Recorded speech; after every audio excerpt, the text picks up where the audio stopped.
喝多久了这次？这次是一直没好，咳嗽的太厉害了啊！还有点痰湿在里面的，痰湿在里面。晚上咳还是白天咳？白天就是白天，2个孩子都是白天。他早上起来就开始咳嗽，尤其早上起来在这儿，就是一累的时候啊，我姑娘就有点喘。有点喘是吧？咳嗽有痰没有咳嗽？就是好像还憋气，气好像憋的都是上不来气儿，还憋气。好，经历过什么治疗没有？前天吃完了，又给他吸地心一直没停，完这几天给他做的雾化，那天他卡了一点小黄痰出来，我就给他用的居欧颗粒和头孢克洛。出汗多不多？出汗的，汗也多，他咳嗽喘的时候可多了。好，先把咳嗽控制下来，好吧？先把咳嗽控制下来。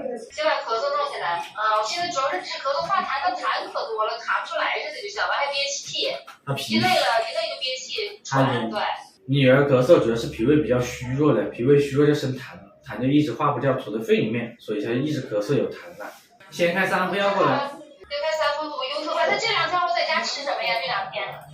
这2天你吃点那个。这2天在家里没有钥匙啊，我就给他做了雾化，完了居红我昨天看他不好使，我就给他昨天停了，我就给他吃的一坦净。我发2个中药给你先吃一下吧，好吧？如果突然之间就是加重的话，一定要及时观察，好吧？行。